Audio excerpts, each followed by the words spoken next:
Hey guys, this is blah blah 1000, and you guys might have seen this before if you saw the last video where I made a drawing tool that draws in both like on this flat plane, but then also draws on a rotated plane down on the left.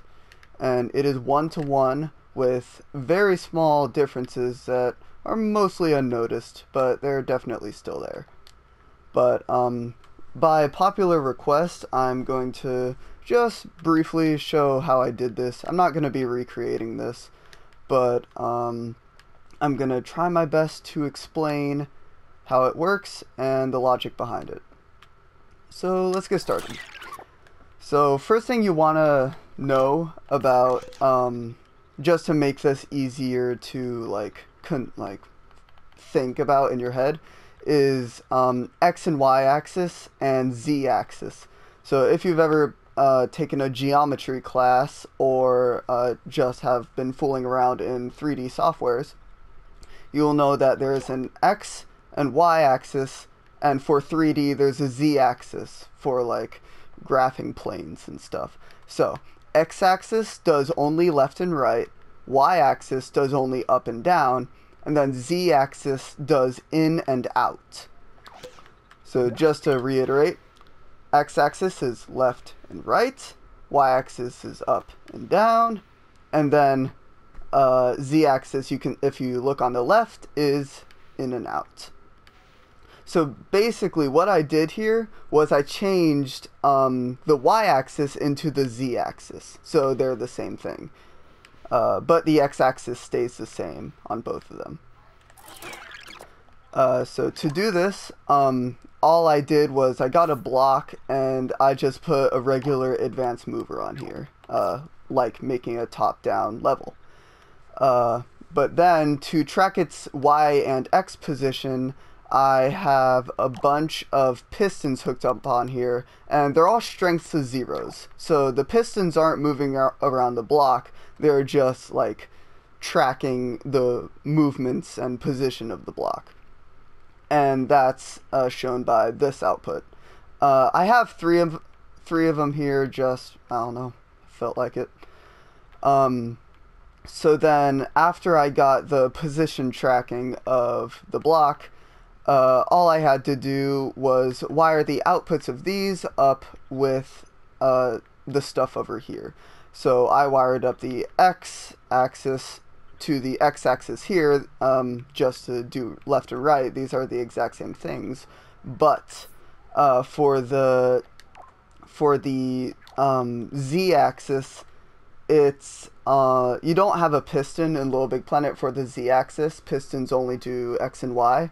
So the only way you can do z-axis is with advance and out movers, and that's what I did here. I hooked up the y-axis up to the z-axis, and I had to invert the output just because.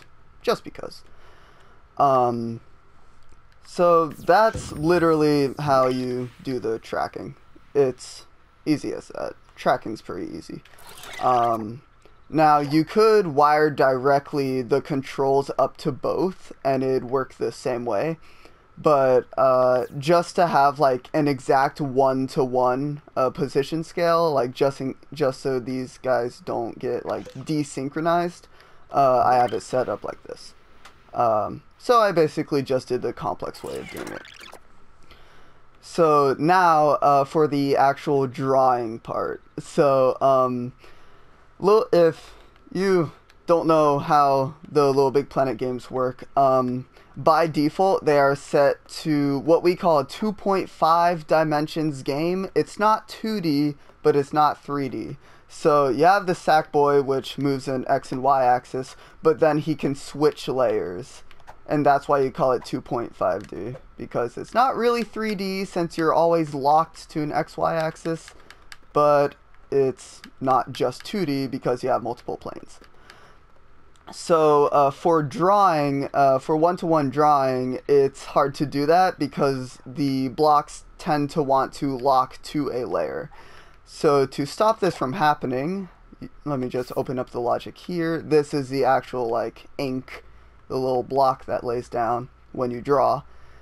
So what I have set up here is another in-out mover to track its exact Z coordinates, and it's between layers 1 and 10, which is the size of the paper. And it's set to positional, and it goes as fast as it can. So basically what I have set up here is I have a yellow tag sensor which actually detects the strength of the y-axis. So, and then this determines the position of the ink. And then the only problem with this is, if I just delete this wire real quick, if you just have it hooked up like that, when you draw, the ink is going to move with your block, because all it's tracking is the strength, and it's doing it like through like forever, really. So then to solve this, I basically had to make the ink stop once it's placed, because that's how ink works.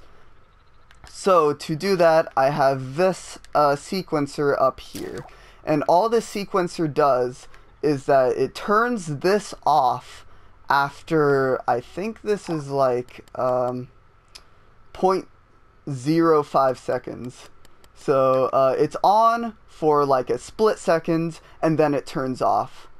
So basically, in English, what this does is it quickly looks at what position the pen is at, puts the block at that position, and then turns it off so that the block stays there. And then if I go into play mode, you can actually kind of see that. You can see like the block, like a block flashing near the ink, and that's basically the split second that it's on, and then it locks to the axis. So that's basically how I do it.